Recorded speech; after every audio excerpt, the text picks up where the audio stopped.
माझं नाव आतिश लक्ष्मण काळे. शिक्षण माझं मास्टर्स झालं इकॉनॉमिक्समधून.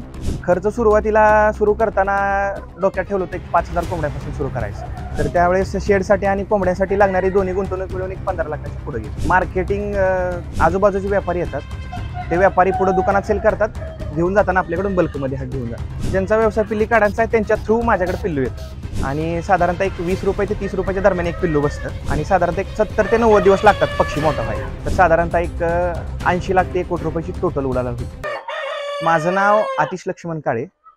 कुक्कुटपालनाकडे वळण्याचं कारण मामा माझा पूर्वीपासून कुक्कुटपालन करतोय, जवळजवळ 10-12 वर्ष झालं. मग त्यांच्या थ्रूच मी पुढे आता त्यांचाच व्यवसाय पुढे वाढवतो. शिक्षण माझं मास्टर्स झालं इकॉनॉमिक्समधून. शिक्षणाला मी पुण्यामध्ये होतो. शिक्षण पूर्ण केल्यानंतर गावाकडे आलो, काहीतरी करायचं ठरवलं.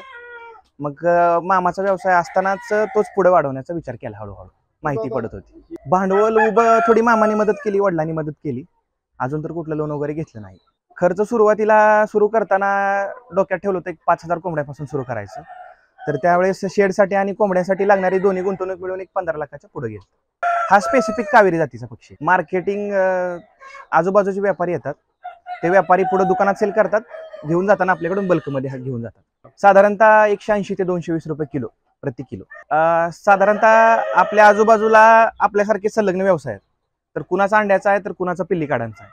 ज्यांचा व्यवसाय पिल्ली काढायचा आहे त्यांच्या थ्रू माझ्याकडे पिल्लू येतं आणि साधारणतः एक 20 रुपये ते 30 रुपयाच्या दरम्यान एक पिल्लू बसतं आणि साधारणतः एक 70 ते 90 दिवस लागतात पक्षी मोठा व्हायला. खाद्याचं शेड्यूल वयानुसार बदलतं. 2-3 टप्प्यात खाद्य दिलं जातं. लहान वाजताना वेगळं, मोठं झाल्यानंतर वेगळं आणि वजन वाढीसाठीचं वेगळं.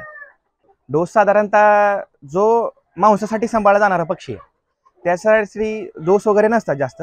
रेग्युलर औषध जे वातावरणानुसार बदलत राहतात, एवढंच. उन्हाळ्यात घ्यायची काळजी वेगळी आहे. उन्हाळ्यात शरीर थंड ठेवण्यासाठी वेगवेगळं औषध दिलं जातं.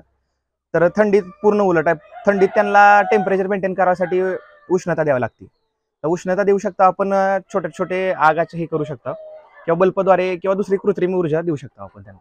आता साधारणतः आपल्या भागात आखाड महिन्यात यात्रा सुरू होतात. तर यात्रेत मग किंवा आजूबाजूला पण जास्त कोंबड्यांची मागणी असते, फक्त आखाड महिन्यात वर्षातून एकदा. तर त्यावेळेस मादी जात नाही, सगळ्यांना फक्त नर पाहिजे असतो. त्यामुळे फक्त मग नर सांभाळायचं कारण. कोंबडा तो कसा जातो? तो जाईल माझा यावेळेस 220 ते 250 रुपये प्रति किलो नुसार. माझ्याकडे आता साधारणतः 4,000 पेक्षा जास्त कोंबडे. साधारणतः 3 ते 4 बॅच निघतात माझ्याकडे. असे 2 शेड आहेत. तर साधारणतः एक 80 लाख ते 1 कोटी रुपयाची टोटल उलाढाल होती. तरुणांनी करावा हा व्यवसाय. वेळ असेल, भांडवल असेल तर हा व्यवसाय करावा. जास्त गुंतून पडायची गरज नाही.